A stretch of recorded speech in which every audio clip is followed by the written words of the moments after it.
refinadas pelo fogo. O que é refinado de acordo com o dicionário? Refinado é adjetivo feminino, que se refinou, puro, claro, apurado, aperfeiçoado, requintado, completo, rematado. O que é rematado?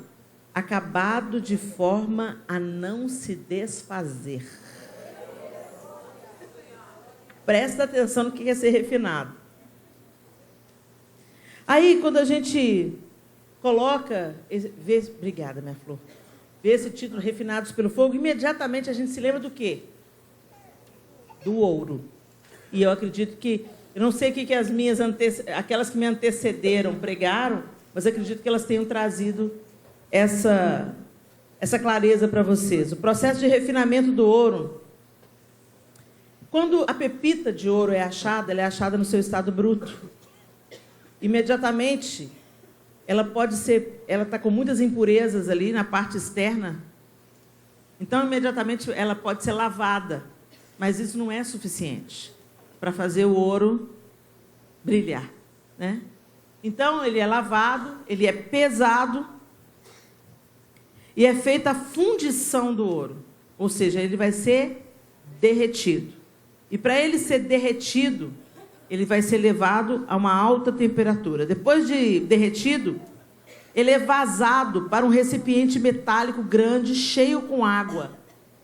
Então, esse metal vazado para essa... Primeiro, esquenta, tudo derrete naquela pepita, tudo é derretido. Aí ele é vazado para um recipiente maior, com água, e aí... ele, em contato com a água, ele volta novamente para o estado sólido, mas ele fica em pedaços, assim, como se fossem gotas, né?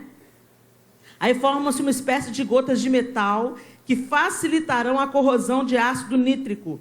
É um ácido que é colocado e ele vai separar, ele vai tirar outros metais, como o cobre e a prata, através do ácido nítrico, a 70%. Quando é feito esse processo, o ácido entra em contato com o metal para separar.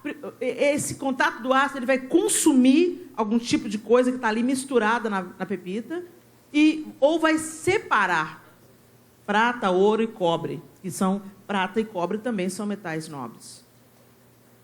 E quando é feita essa fusão, tem uma fumaça, sabe? Dá um fumacê. Pela pesquisa que eu vi, dá uma grande fumaça. Depois disso, é escoado para uma tina de plástico, ficando só o ouro. E depois ele é lavado várias vezes. Na primeira lavagem do ouro, junta-se bicarbonato de sódio para neutralizar o efeito do ácido, e escorrer completamente e envolver numa limalha. Limalha são os pedacinhos com papel fino e colocar no crisol. Então, presta atenção no processo. Acha a pepita, lava a pepita do lado de fora, põe na fundição. Ele derrete o metal. Depois que ele está todo derretido, tudo misturado ali, ele é vazado para uma bacia com água e com esses ácidos. E aí há uma separação dos metais, eles ficam como se em pedaços, em gotas. Depois ele é exposto o ácido. Quando o ácido nítrico encontra os metais, aí dá aquela fumaceira, então fumo, né? Depois que aquele processo se acalma, aí é escoado novamente a água, é lavado com bicarbonato, a primeira água é com bicarbonato para neutralizar o ácido, e depois sobra a limalha, ou seja, aqueles pedacinhos daqueles metais que foram fragmentados, e ali é separado, colocado no papel fino e levado no crisol.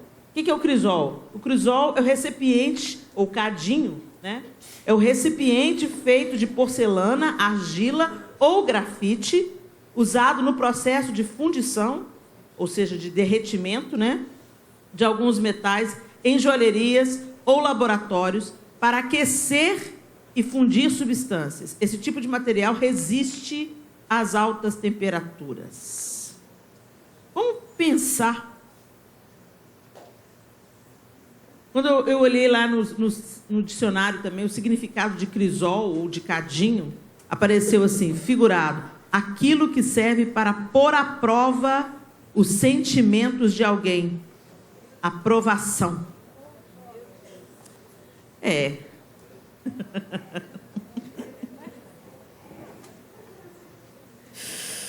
O calor do fogo faz com que a pepita derreta. E é quando a gente vê esse processo do ouro, a gente vê de uma maneira tão linda como se assemelha com o trabalho de Deus na nossa vida. Jesus é o garimpeiro, né?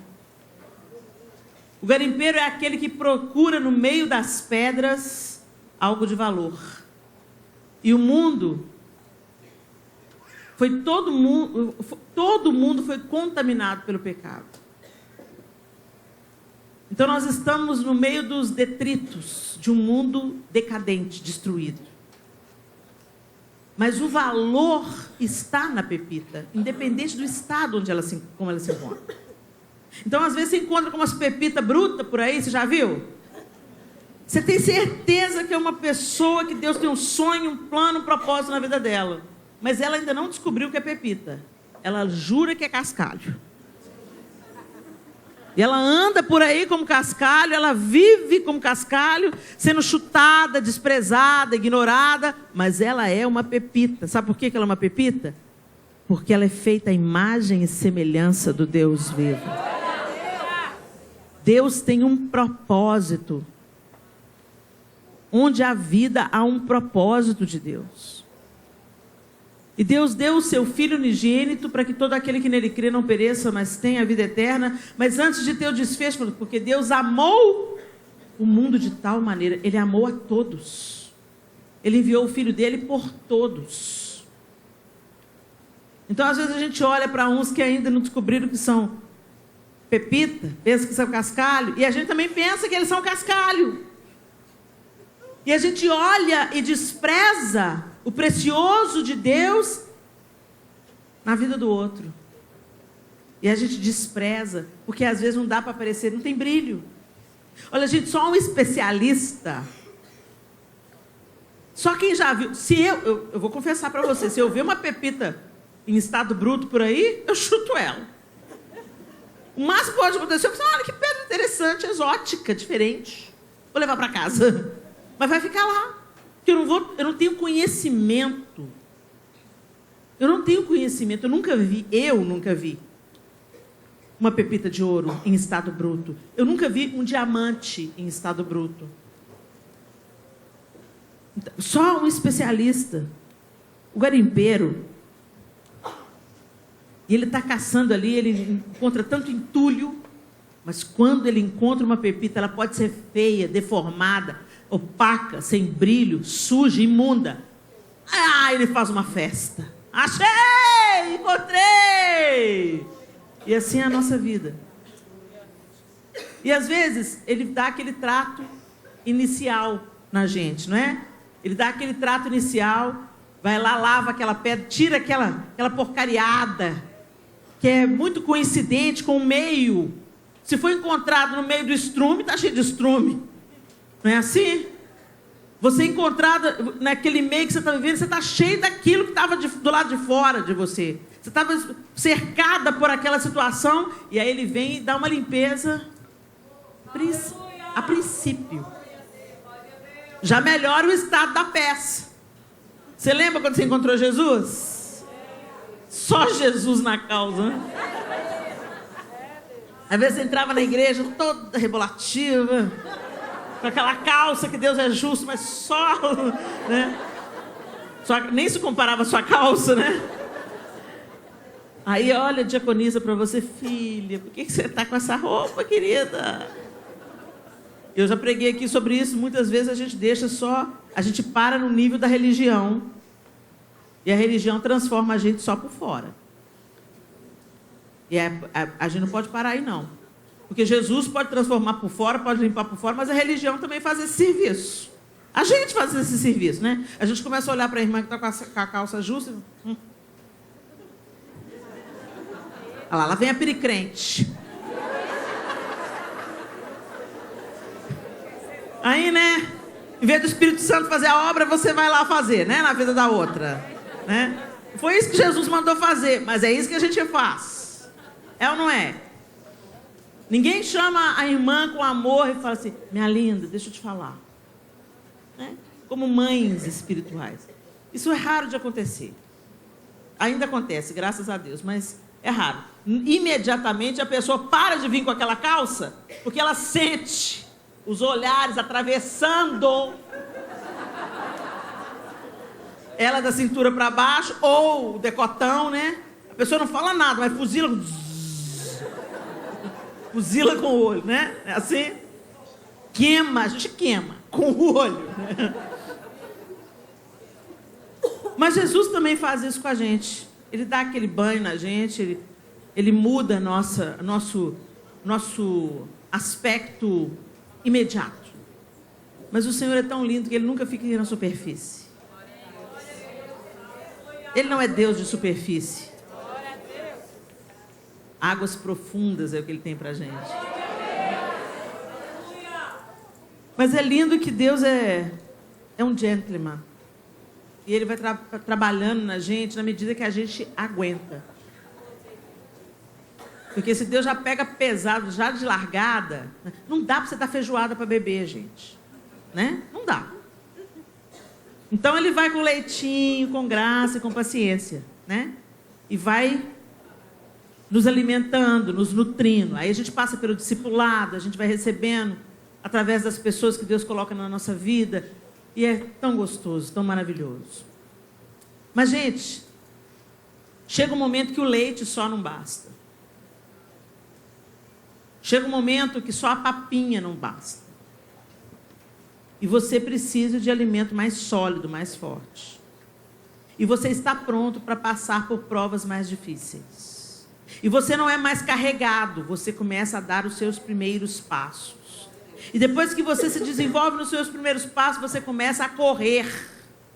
Não é assim? Esse é o processo natural da vida de uma criança, por exemplo. E se uma criança não segue essa ordem, ela tem uma disfunção. E espiritualmente não é diferente. O Senhor, Ele vai nos promovendo. E Ele vai nos permitindo passar por etapas mais difíceis. E Ele vai nos provando para nos aperfeiçoar. E se você se recusa a entrar nesse lugar, você vai ficando disfuncional espiritualmente. Então você vira aquele parasita na igreja. Aquela pessoa que está há 30 anos na igreja, mas continua reincidente na fofoca. Aquela pessoa que está há 20 anos conhecendo o Evangelho, mas não cresce 1 centímetro no amor, na empatia, na compaixão para com o próximo. A gente vai se juntando no nosso gueto gospel, no nosso gueto evangélico, a gente controla as coisas do nosso jeito, mas a gente não cresce, espiritualmente falando. E quando chegam as oportunidades de crescimento, e não há crescimento sem luta. Deixa eu te falar, pensa nas suas maiores lições que você aprendeu, seja no seu casamento, no seu trabalho, na sua escola, as maiores experiências que você teve de crescimento mesmo, de amadurecimento, de se fortalecer, de tornar-se uma pessoa resiliente, forte, que insiste. Você não conseguiu isso nas festinhas e nas baladas, nem deitado eternamente em berço esplêndido. Você foi forjada, foi na luta, na provação, na dificuldade. Gente, há um estudo de especialistas que dizem que os nossos filhos estão passando por uma crise. Essa juventude está passando por uma crise porque não soube ouvir não. Não soube não. Não sabe ouvir não porque não ouviu não na hora que tinha que ouvir não. Ou seja, não experimentou frustração. Eu vou dar para o meu filho tudo que eu não tive. Que erro! Que tudo que você não teve fez de você quem você é. Mas a gente quer dar para os nossos filhos tudo que a gente não teve. A gente aleja eles emocionalmente e espiritualmente. E aí quando chega um problema, chega uma dificuldade, Eles não sabem lidar com aquilo. Eles não sabem lidar com a luta, eles não sabem lidar com a dor, eles não sabem lidar com a depressão, com a resistência, com os problemas naturais da vida. Porque problema, gente, acontece. A gente está vivo? No mundo tereis aflições. Se pregaram para o seu evangelho que falou que você vai ter uma vida boa para o resto da vida, mentira! Porque Jesus falou, no mundo tereis aflições. Isso é promessa. A gente só pensa na promessa, né, quando é bênção, né? Mas ele continua. Mas tende bom ânimo, porque eu venci. E eu venci na roupa de vocês. Eu venci em carne. Então vocês são capazes de vencer também. Eis que estou convosco todos os dias até a consumação do século. Eu preciso de ir, porque senão ele não vai vir. Ele quem? O Espírito Santo. E ele vai ensinar vocês, vai convencer vocês, vai capacitar vocês. Então, Jesus venceu na nossa carne e hoje você tem o Espírito Santo de Deus. Então, Deus não nos dá nada que a gente não aguenta segurar.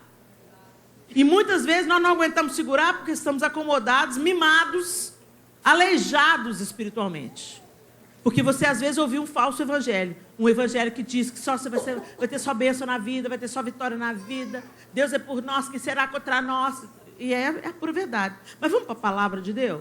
Vamos ver o que a palavra diz. Abra sua Bíblia aí, em Deuteronômio, capítulo 8.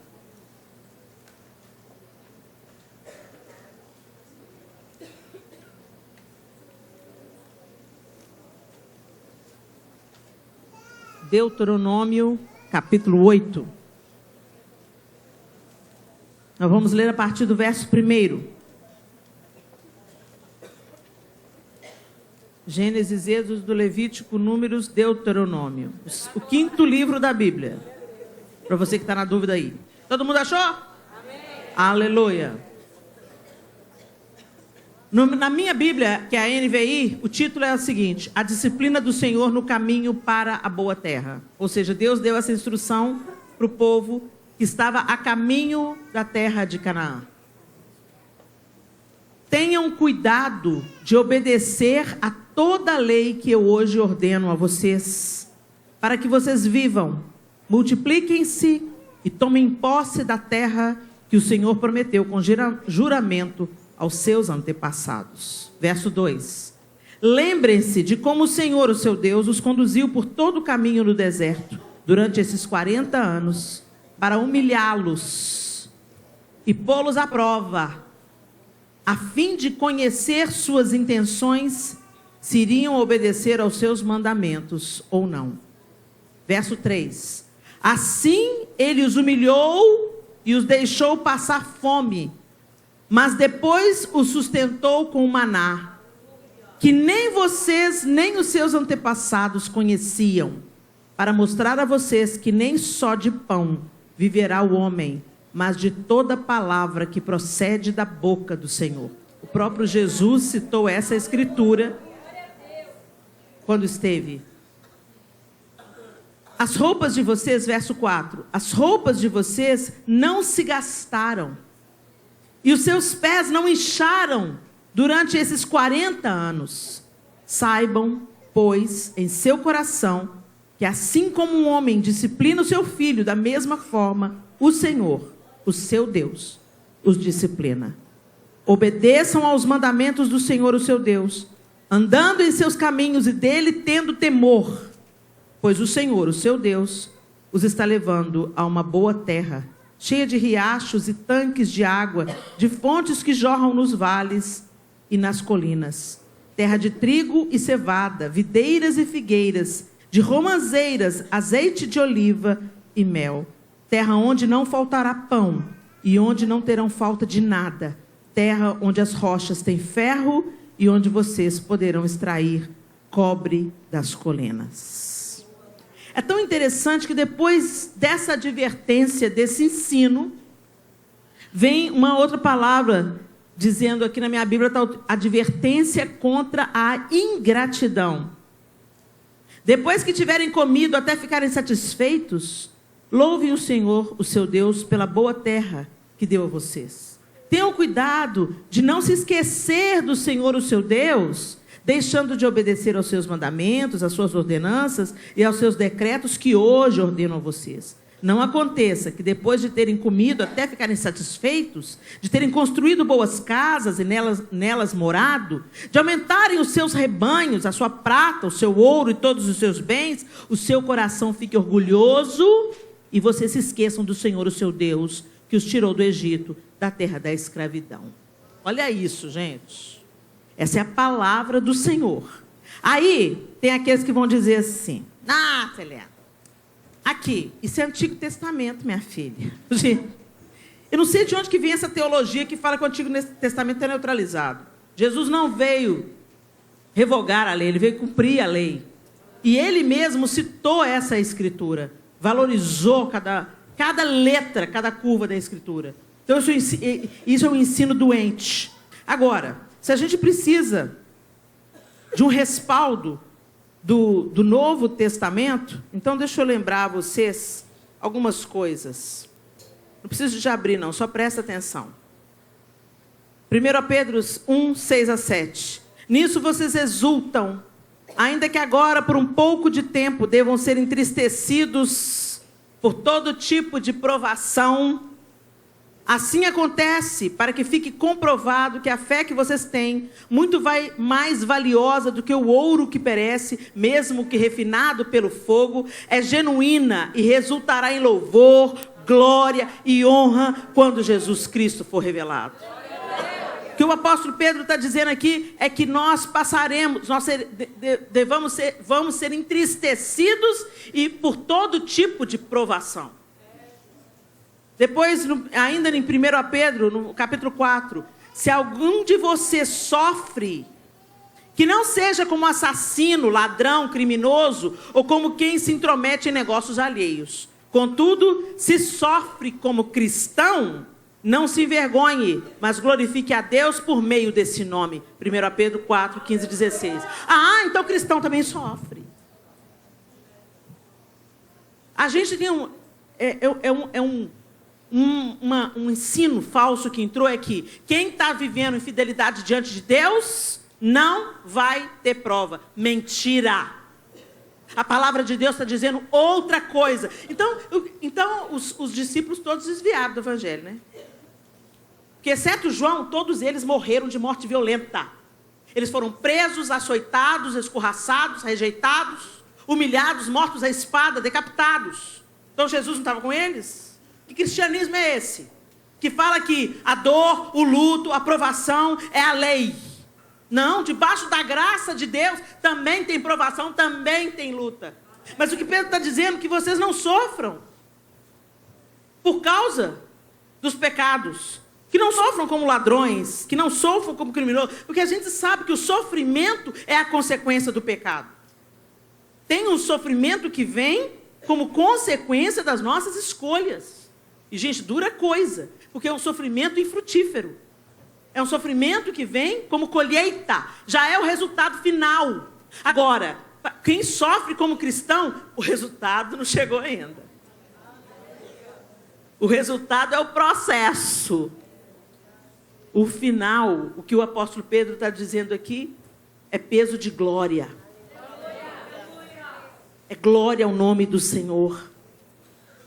Contudo, se sofre como cristão, não se envergonhe, mas glorifique a Deus por meio desse nome. Ou seja, é aquilo que a Cassiane cantou. Então louve, simplesmente louve. Tá chorando, louve. Precisando, louve. Tá sofrendo, louve. Não importa, louve. Seu louvor invade o céu. É isso. Todos os discípulos de Jesus, gente, eu fico pensando na vida de Paulo. Olha para Paulo. Paulo era perseguidor da igreja. Essa passagem que Paulo se encontra com Jesus no caminho de Damasco, ela fala muito comigo. Olha, lava sua boca antes de falar mal da igreja. E quando eu falo igreja, gente, a gente sabe todos os problemas que a instituição tem Porque os bodes e as ovelhas estão juntos, o joio e o trigo estão juntos. Não sejamos iludidos pensando que a instituição igreja é perfeita. Não. Mas a igreja de Jesus está dentro da instituição. Como nós não sabemos separar os bodes das ovelhas, fica caladinho. Sabe por quê? Por que eu estou falando isso? Porque quando Jesus vem falar com Paulo, quando Paulo cai no caminho de Damasco com o rosto em terra, e viu uma luz, e uma voz que dizia: Paulo, por que me persegue? Paulo não perseguia Jesus. Paulo perseguia a igreja. Por quê? Tereza, por que falas mal de mim? Tereza, por que me rejeitas? Camila, por que me calunias? Sandra, por que me desprezas? Quando fazemos para a igreja, contra a igreja, fazemos contra o Senhor. Eu não estou aqui querendo justificar falsos profetas. Gente que usa o púlpito para disseminar falsos ensinos. Discirna. Quando a Bíblia nos habilita a julgar, é disso que ela está falando. De discernir entre o certo e o errado e escolher o certo. Não é para ficar saindo falando mal. E no judaísmo, gente, a gente vai para Israel e a gente tem aprendido muito nesse tempo que a gente está indo com as caravanas para Israel. Uma expressão que é Lashon Hará, língua do mal. É incrível uma coisa que eu evidencio nos guias que nos servem. Tem um deles que se tornou um amigo para nós. Você vê o cara passando pela luta, pela prova. Gente fazendo coisa errada com ele. Mas ele não abre a boca para falar mal de ninguém. Então, quando nós sofremos perseguição, nós somos injustiçados, deixa aos pés do Senhor. Perdoa, deixa aos pés do Senhor, que Deus trata. Não sai falando mal. Porque quando você sai falando mal, você se torna igual ou pior. E aí não é prova que você está passando, você não está sendo refinado pelo fogo, não. Você está colhendo da sua semeadura. A gente tem que discernir, porque às vezes a gente passa umas lutas que Deus permite. Por isso que o Pedro está falando aqui, ó. Se você sofre como cristãos, ou como cristãos significa como perfeitos? Não. Como pessoas que estão seguindo a Cristo e procurando obedecer e aprender de Cristo. Se você sofre como cristão, então aguenta firme aí, que Deus vai transformar o seu sofrimento em peso de glória. Deus vai te aperfeiçoar, Deus vai te treinar, Deus está te livrando do seu orgulho, Deus está te purificando. Deus está tirando as impurezas de dentro. Primeiro ele tirou de fora, agora ele está tirando de dentro. Porque tirando de dentro... Gente, quando esse metal, voltando aqui para a história do metal, quando o metal ele passa pelo processo de purificação, como é separado muito, ele perde peso. Aí você pensa assim, poxa vida, mas perdeu peso, o ouro não vale pelo peso? Né? Agora pensa com isso. Ele perde peso, mas ganha beleza, ele ganha valor, e ele ganha utilidade. Não é? Porque o ouro como pedra não tem, mas o ouro como uma joia, o ouro como um objeto. Ele ganha valor e ele ganha utilidade, ele ganha beleza, valor e utilidade. E é isso que Deus faz nesse processo do sofrimento, sendo cristão. Você está obedecendo a Deus? Você está andando nos seus estatutos? Você está sendo aperfeiçoado? Você está se relacionando com Ele? Porque cristianismo não é frequentar a igreja. Cristianismo é ter um relacionamento, uma amizade com Deus, através de Jesus Cristo. Então, se nós temos esse relacionamento, seremos transformados por Ele. E na medida que somos transformados por Ele, passaremos por provas. Fato. Se Deus não poupou o seu próprio filho, vai poupar você por quê? Dá uma raiva desse povo. Não, eu vou viver a vida. Entendeu? Eu vou viver a vida porque nós estamos na graça e não na lei. Então eu vou viver minha vida porque Deus me ama. Ele me ama. E Ele me entende. Você acha, Helena, que Deus não ia poupar o seu próprio filho para me ver infeliz? A Bíblia não fala que a gente vai ser feliz. Olha o evangelho torto aí. O Novo Testamento tem o foco na autonegação, não na autoestima. O dia que eu ouvi essa frase foi um soco no meu estômago. Yes, é isso aí. A gente nunca cuidou tanto da autoestima. Minha autoestima, meu cabelo, vou fazer uma plástica para ter autoestima, vou emagrecer para ter autoestima, vou vestir bem para ter autoestima. E nunca nos tornamos tão inoperantes, tão egoístas e tão entristecidas, desesperadas e suicidas. O que deveria nos curar está nos matando. À medida que a gente vive a autonegação, não é sobre mim, é sobre nós. O que eu tenho não é só para mim, é para o outro também. O amor que me atingiu, eu quero derramar no ouvido do outro. A misericórdia que me resgatou é a misericórdia que eu estendo. Nesse lugar nós encontramos propósito e alegria. Para de negar o sofrimento. Deus viu o filho dele morrendo na cruz para que nós fôssemos beneficiados para viver no pecado. Isso é uma mentira bem contada, uma falácia de Satanás.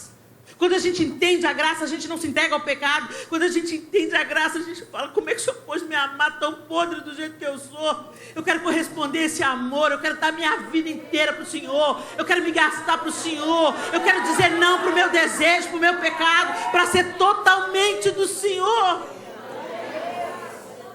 É uma mentira. E o povo está se julgando de cabeça no pecado, confiados na graça. E estão morrendo.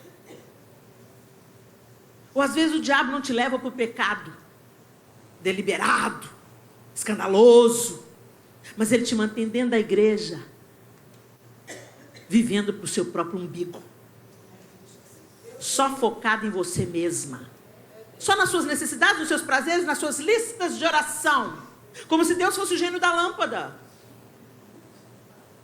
Deus é Pai. E como nós acabamos de ler em Deuteronômio, Ele corrige o filho a quem Ele ama. Dá uma olhada para essa geração que não sabe, não recebe não. Papai, onde você quer comer, filho? O que você quer comer? Quem era eu para o meu pai falar isso comigo? O que você quer comer? Tem aí café no copo Lagoinha, pedaço de pão com manteiga. Era manteiga não, era margarina. E às vezes banha. E se não tinha... dá uma lambrecada com a banha. Óleo. Só para não pôr o pão seco. Cada pai, cada mãe tinha uma estratégia, né? Pois é. Agora os meninos sentam na mesa e falam: não quero. Não tem presunto? Não tem queijo? Só tem isso?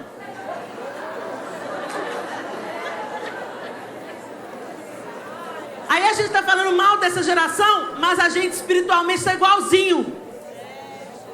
Só tem isso. Não tem um mistério, um manto, uma profecia. Só tem palavra. Esse louvor. Só tem isso. Não vai cantar a música preferida? Não tem painel de LED, gente. A igreja não é preta.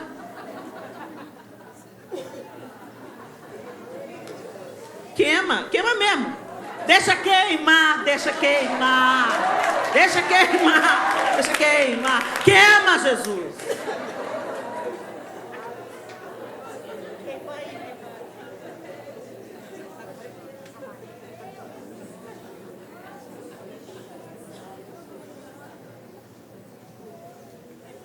Ainda no Novo Testamento, presta atenção nesse texto. Romanos 5, 1 a 8. Essa questão da graça, que as pessoas estão usando aí como... Tem alguém sofrendo na igreja, o povo já fica assim. Fruto de um evangelho falso. Fulano, hein? Deve estar em pecado. Deus pesou a mão. Ô, gente, se Deus fosse pesar a mão, não sobrava um. Nem aqui, nem aí.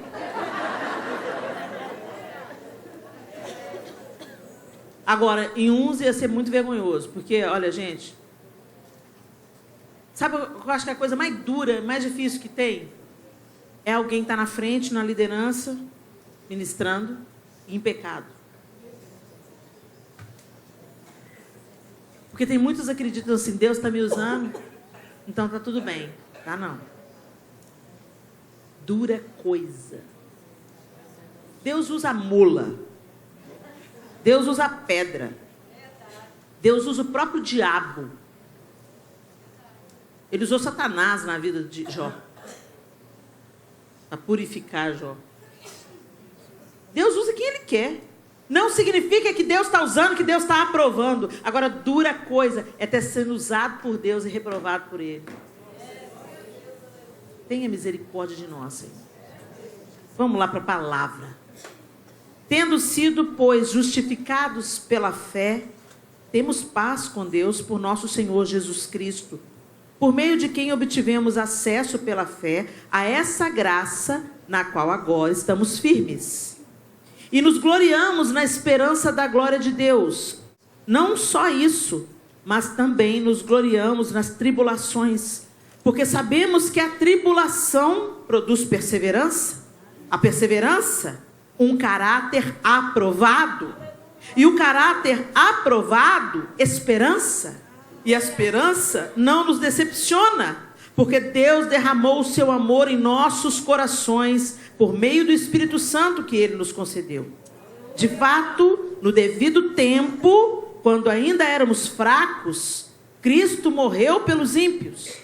Dificilmente haverá alguém que morra por um justo, embora pelo homem bom, talvez alguém tenha coragem de morrer. Mas Deus demonstra seu amor por nós. Cristo morreu em nosso favor, quando ainda éramos pecadores.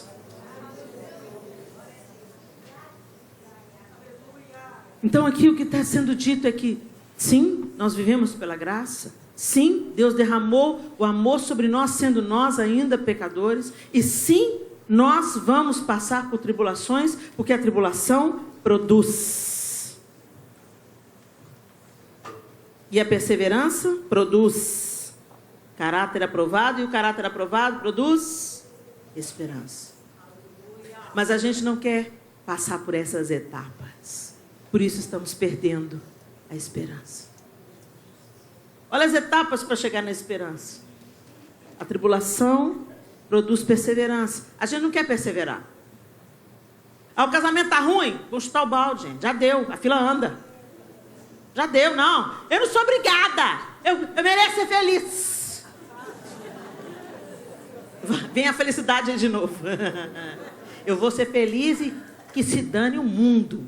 Eu vou passar por cima dos meus filhos, eu vou passar por cima dos meus pais, eu vou passar por cima de tudo. Hoje as pessoas estão terminando o casamento por causa de incompatibilidade de gênios. Chupa essa manga aí e fica compatível de novo, porque um dia vocês foram, né? Custava apagar o fogo, tinha que jogar água para apartar os dois. Era tanta compatibilidade. Hoje as pessoas chutam balde por causa de nada, em nome da felicidade. Eu não estou falando aqui, gente, de mulheres que apanham dos maridos. Eu não estou falando de abandono. Eu estou falando... Eu quero ser feliz. Não estou mais feliz. Gente, o que eu já vi de casamento terminando... Tá bom, o que está acontecendo? Vamos tentar ajudar. O que está acontecendo? Ah, não estou mais feliz. Dá vontade de pegar a cara e... Vem cá, vem cá. Vamos ali no asfalto, deixa eu ralar a sua cara no asfalto. Para ver se você desperta para a vida, querido. Você tem 3 filhos aí, ó. Um de 2, um de 4, um de 6. Você está preocupado com a sua felicidade. Então por que você foi ter filho, criatura? Teve filho, agora chupa essa manga aí. Agora é a felicidade deles que conta. A sua fica para depois. Mas não, eu quero ser feliz. E a mídia vai insuflando isso. O cinema vai insuflando isso. Entendeu? Mas depois ninguém mostra a consequência. A novela acaba. Quando o adultério deu certo, todo mundo ficou feliz para sempre. Não é? Ninguém mostra a menina ficando grávida, solteira. Ninguém mostra a doença venérea. Ninguém mostra a overdose, a morte por overdose. Isso as novelas não mostram.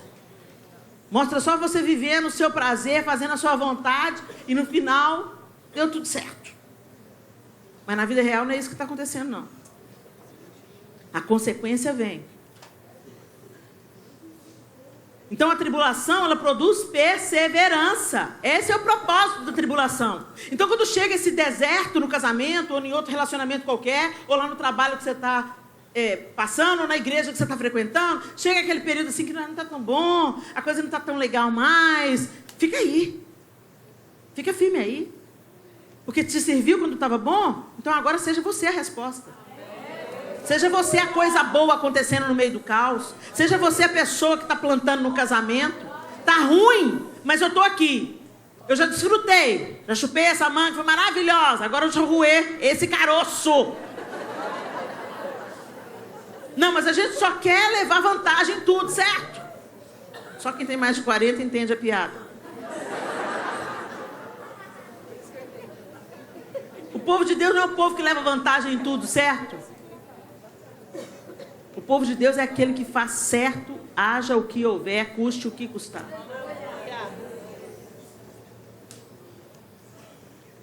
A tribulação produz perseverança.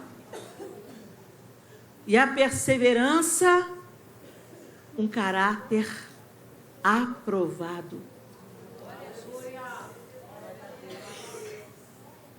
Sabe aquela pessoa que... Eu não sei se você já viveu isso, você já presenciou isso na sua história, na sua família. Uma pessoa que passa por grande sofrimento e passa por aquele sofrimento com dignidade. Ele não abandona a esposa. Sabe, aquelas coisas... o marido... Uma vez uma menina chegou perto de mim, gente. Congresso do Diante do Trono.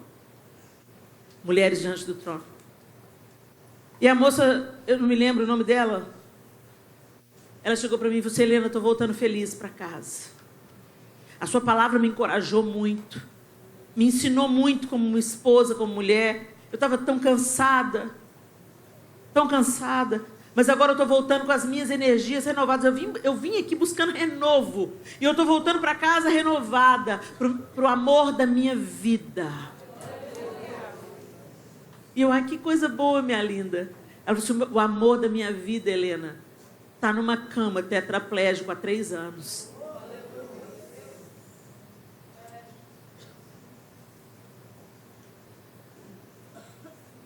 Isso é tribulação, hein? Isso é provação.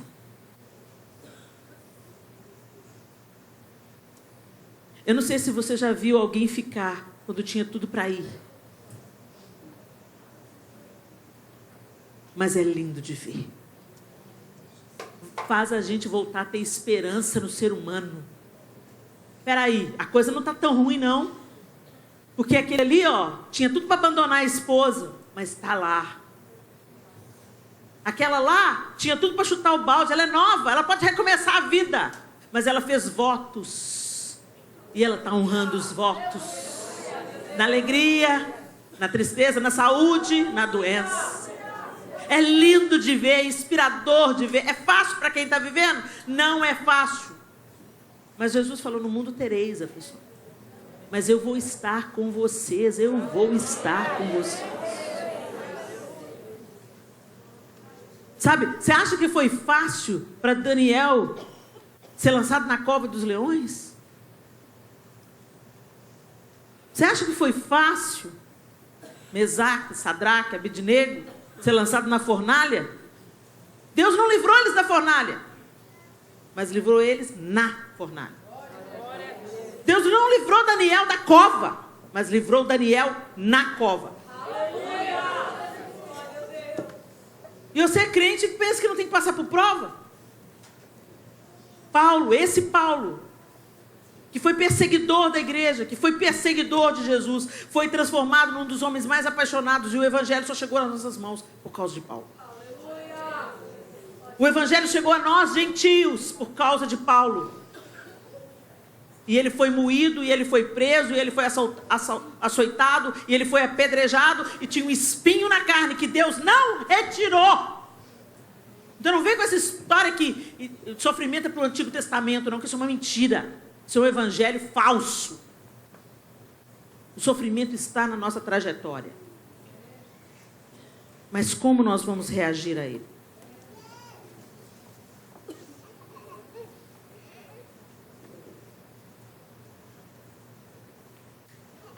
Aí eu me deparei com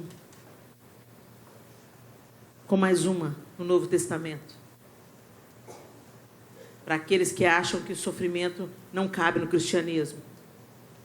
Hebreus 10, 26 a 29.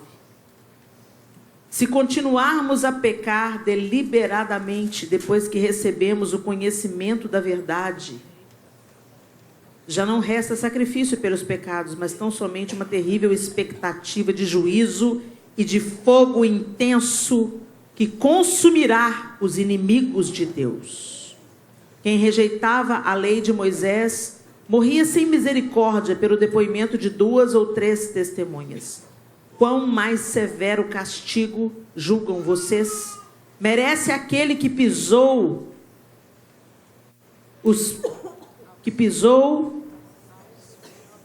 aos pés o Filho de Deus, profanou o sangue da aliança pelo qual ele foi santificado e insultou o Espírito da graça?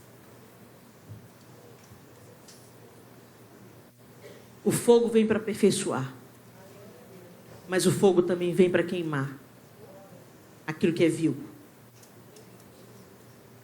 Malaquias 4, 1 e 2. Pois certamente vem o dia, ardente como uma fornalha, todos os arrogantes e todos os malfeitores serão como palha, e aquele dia que está chegando ateará fogo neles, diz o Senhor dos Exércitos. Não sobrará raiz ou galho algum. Mas para vocês que reverenciam o meu nome, o sol da justiça se levantará, trazendo cura em suas asas. E vocês sairão e saltarão como bezerros soltos do curral. Presta atenção.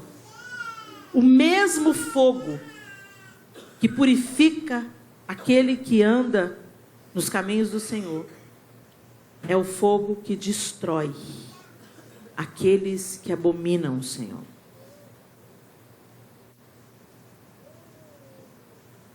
É o material que determina. Ouro ou palha. Para o ouro, o fogo faz bem. O fogo faz bem para aquele que é precioso. O fogo tira o que é ruim.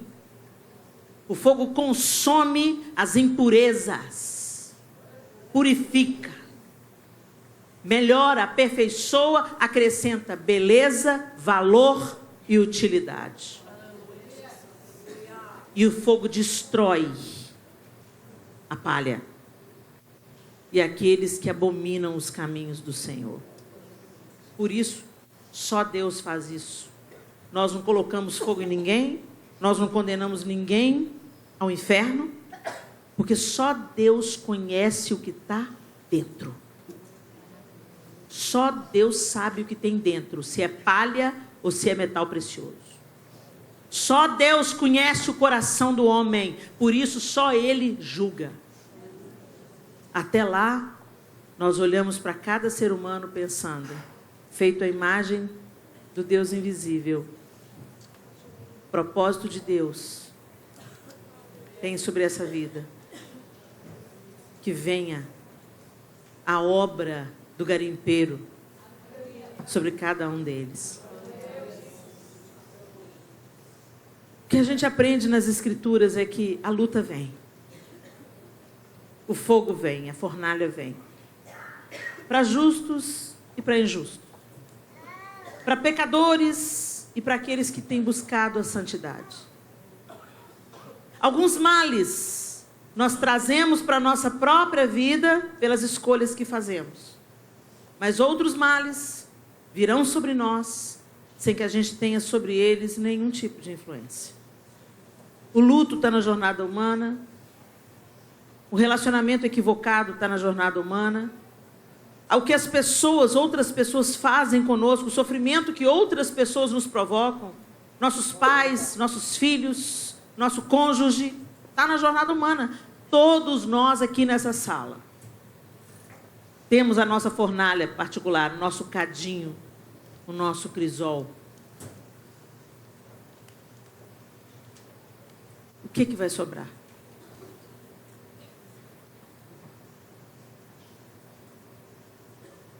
Mais beleza, valor e utilidade? Ou não vai sobrar nada? Se nós nos voltamos para Deus, entendendo que Ele é o autor e consumador da nossa fé, entendendo que a nossa esperança está depositada nele, entendendo a obra da cruz redentora, maravilhosa, inigualável, e se abraçamos a obra da cruz, tudo aquilo, gente, que acontecer conosco, Deus vai fazer reverter para o bem. Vai doer? Não vou te enganar, não. Vai. Tá doendo aí, não tá? Fica firme aí. Porque essa dor vai trazer algo bom. Apegue-se ao Senhor. Seja governado pelo Senhor, descanse no Senhor, entrega ao Senhor, confia no Senhor, glorifica ao Senhor. Gente, Paulo e Silas estavam presos, acorrentados, e eles cantavam. Eles cantavam, e enquanto eles cantavam, um grande terremoto desmantelou as cadeias. Ou seja, você pode estar na dor, mas você não precisa ser preso por ela. Eles estavam na cadeia, mas o louvor, a gratidão, a alegria no coração deles não deixou as correntes permanecerem. Aleluia! Glória a Deus! Os pés e as mãos estavam acorrentados. E o que eles fizeram? Eles agradeceram. Então, a nossa tendência natural é na hora que a gente está no meio da fornalha, sobremodo acesa, a gente começa a reclamar. A gente começa a questionar o amor de Deus. Mas Deus, eu não sou crente. Eu não te amo, eu não te sirvo. Eu não tenho dado a minha vida para o Senhor. Por que isso está acontecendo comigo? Está acontecendo com você? A poda. Deus vai fazer mais fruto aí. Está acontecendo com você a purificação. Deus tem que tirar de vocês umas porcarias que ainda está dentro de você. O orgulho, a vaidade, a autossuficiência, a independência, o desejo de manipulação. Gente, a gente não passa pelo fogo à toa. É para um bom propósito. Fica firme aí.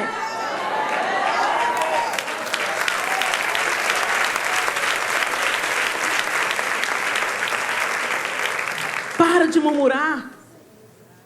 Voltando lá em Deuteronômio, que foi o texto que nos deu base para essa conversa hoje. Logo depois das instruções, como vocês viram, estava lá a exortação. Não se esqueçam do benefício que o Senhor já deu a vocês. Não esqueça de todo o bem que o Senhor já fez a vocês, porque você está na tribulação. Não! Você come, você se refastela, você tem saúde, você goza da vida, de tantas coisas boas que o Senhor te dá. E na hora que chega a tribulação, Ele não é seu Deus? Ele continua sendo Deus, Ele continua sendo bom. Não é assim que foi a música do Baruque? Chega o dia de entender, até ouvir o não de Deus, mas sem duvidar, Ele continua sendo bom, Ele continua sendo Deus, Ele continua sendo bom, Ele continua sendo Deus. Glorifica o Senhor. Dê graças ao Senhor. Olha, Senhor, não estou entendendo nada, mas eu sei que o Senhor está no controle. Deus está. Gente, eu vou te dizer de experiência própria. Naqueles dias mais difíceis, pega os louvor todos de encorajamento, põe e canta junto. Não fica só ouvindo, não. Canta junto. O dia está difícil. Você acordou assim, o diabo já está na beira da sua cama. E aí? Que é assim que ele faz. E aí, bonitona? Onde está o seu Deus?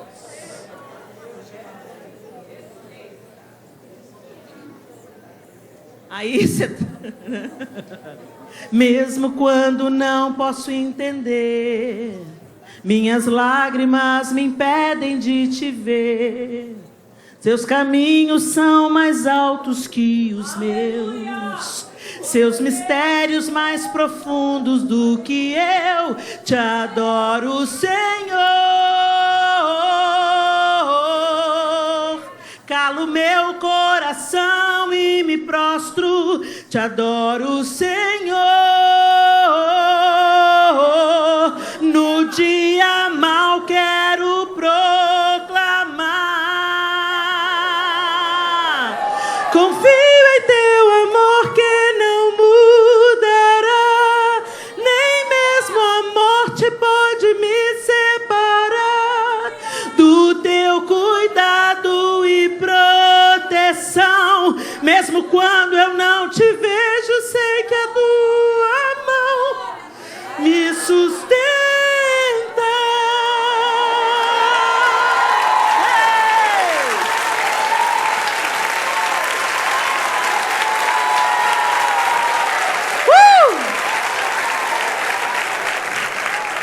Não temerei más notícias.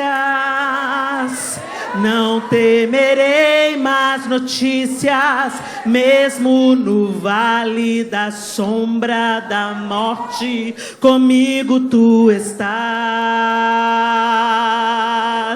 comigo tu estás, comigo tu estás.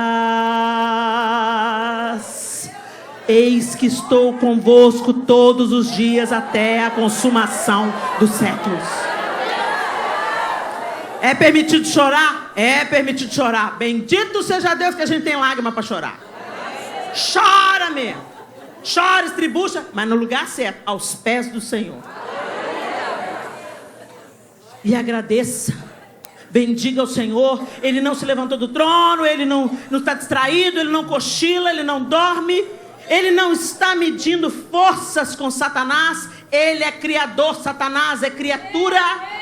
Ele tem o governo, o poder, o domínio e a força eternamente. Você é filha do rei. Tome a sua posição de filho do rei. Tem sofrimento para filho do rei? Tem. Para o filho do rei? Teve. Para o primogênito teve, por que para nós não teria? E olha que ele não precisava de ser aperfeiçoado, hein? Ele já era perfeito. Não havia nele pecado algum. Mas ele se deixou moer pelas nossas transgressões. Então que a gente também se deixa moer. Te deixe moer para que ele cresça em nós, para que o nome dele seja glorificado e conhecido na terra, e todos aqueles que olharem para a sua luta, para a sua tribulação, saibam que há Deus. Desanima não, minha linda. Chora, canta as músicas de louvor, tudo de vitória que você conhecer, e levanta e fala, vamos embora lá. Sai da frente, Satanás.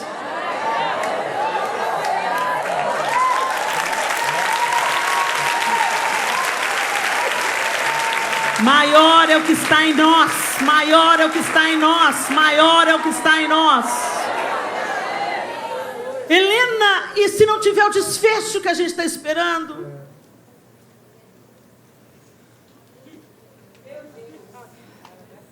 Se não tiver o desfecho que eu estou esperando, Helena.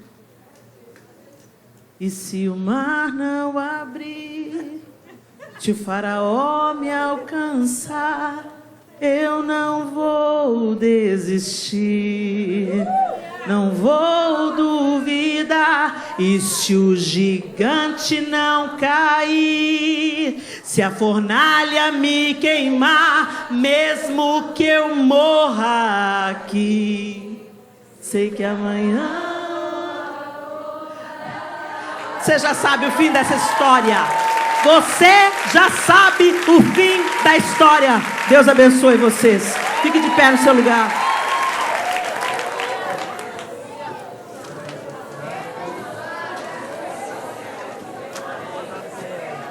Você já sabe o fim da história. O Senhor é o Senhor, soberano sobre tudo e sobre todos. Feche os seus olhos. Talvez você tenha vindo aqui debaixo da acusação de Satanás, que quantas vezes ele fala com a gente: mas e Deus, não vai fazer nada por você?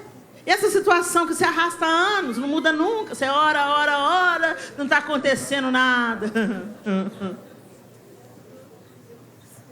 Talvez você chegou aqui tão abatida, entristecida, decepcionada, ferida. Eu não sei qual que é o seu caso, mas eu quero te dizer uma coisa.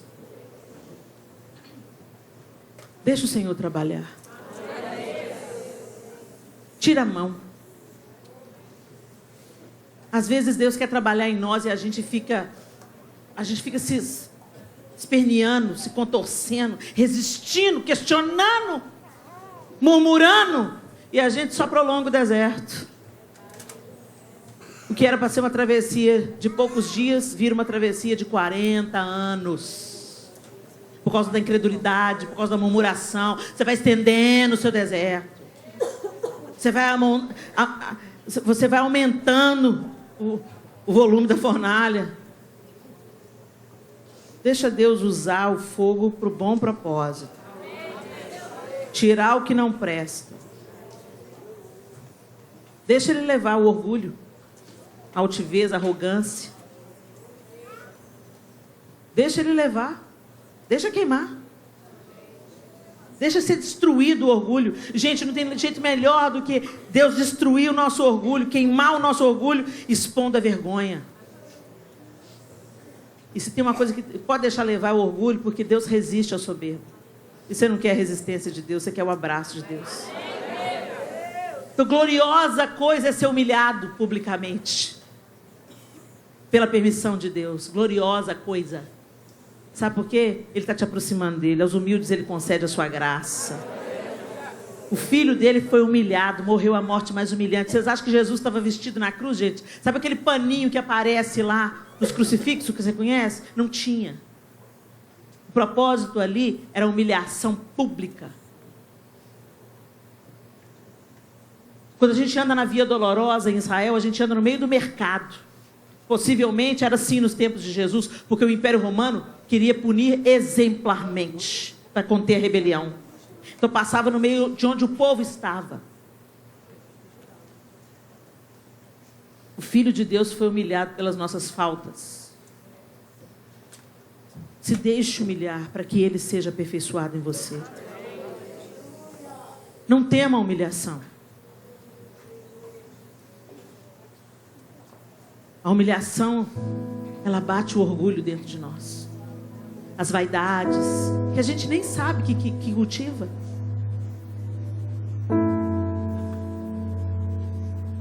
Eu quero a proximidade com o Senhor.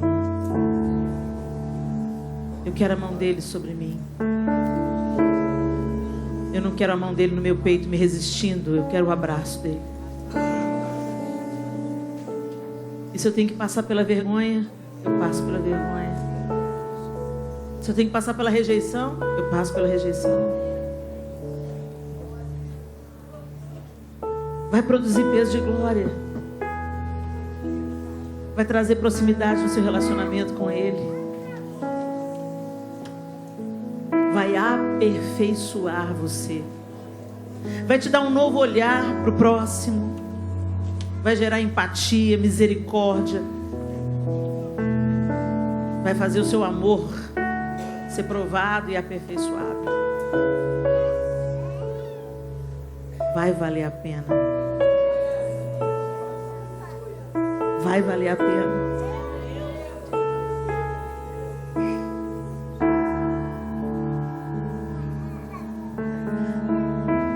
Vai valer a pena.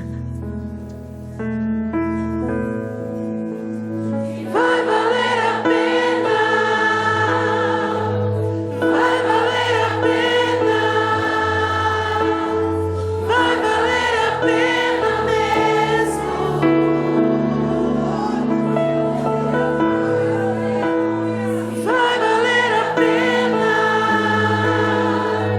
Vai valer a pena. Vai valer a pena. Eu quero te dizer, eu não sei o que você está passando, vai valer a pena. Deixa o Senhor esquentar, derreter, separar o precioso do vil. E deixa Ele criar beleza, valor e utilidade através da sua dor. Talvez seja o momento de você dizer para Ele: Senhor, me perdoa pela murmuração, me perdoa por resistir à Tua mão, me perdoa, Senhor, por questionar o Teu amor, por duvidar do Seu amor. O Senhor não me deve nada porque eu te sirvo. O Senhor não me deve nada porque eu ando em santidade. O Senhor não me deve nada porque eu tenho procurado obedecer aos Teus preceitos. Eu sou beneficiada com a santidade. Eu sou beneficiada pela obediência. Me perdoa, Pai, porque muitas vezes eu tratei o Senhor como gênio da lâmpada. Eu tratei o Senhor com um relacionamento utilitarista. Eu faço para o Senhor me abençoar. Não, Senhor, eu quero te amar pelo que o Senhor é,